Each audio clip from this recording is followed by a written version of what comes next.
Cheers. One last bite here. Just got in from Mexico yesterday up at the Copper Canyon. And today we're going to cook up some fillets with a Gorgonzola cream sauce drizzle on top of some lump crab, blue lump on top of that. We're also going to do a garlic mashed potato for a base, which we're going to lay the fillet right on top of that. We're going to finish that sucker off or enjoy it with some Frank family Zinfandel.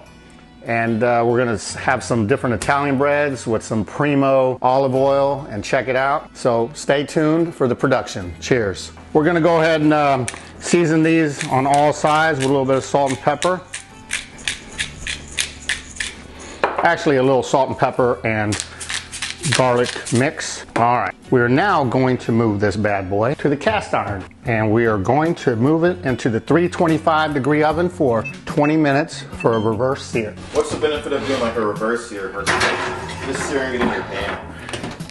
You know, you can sear it in the pan, stick it in the oven. You could do the oven first, then reverse sear it. Tomato, tomato, potato, potato. Blondes, redheads. We're making a creamy Gorgonzola sauce for the steak. We got about 4 cups of heavy whipping cream, some blue cheese, some freshly grated Parmesan, some kosher salt, and some fresh cracked black pepper. We're gonna boil this for about 45 minutes, stirring occasionally, and then we're gonna add the other ingredients for a few minutes, let it melt down really nice, and then it will be ready for the steak. Pulling this bad boy out of the oven for the reverse sear. Gonna go ahead and get a nice sear on this. Here at One Last Bite, we don't sell the steak, we sell the sizzle, baby. Probably maybe 2 minutes on each side. Just doing a little baste here with some Tillamook butter. A little bath, if you will.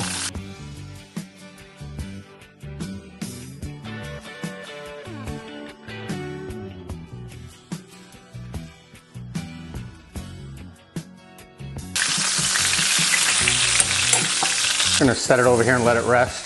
So why do you let the steak rest? So the juices will seal themselves inside. If I cut it right now, all the juices are just gonna spill out. We got the mashed potatoes here with some Yukon Gold, some garlic, and a little bit of salt and pepper. And we are going to lay this bad boy right on top of there. Going to strategically place a little bit of this lump blue crab on the top. I believe they call this Oscar. I don't know why it's called an Oscar. We're gonna now drizzle some of the blue cheese, actually Gorgonzola cream sauce on the top. I can smell that Gorgonzola. All right, the moment of truth. Let's see what this bad boy looks like. Oh yeah, it's more like a medium, between medium and medium rare.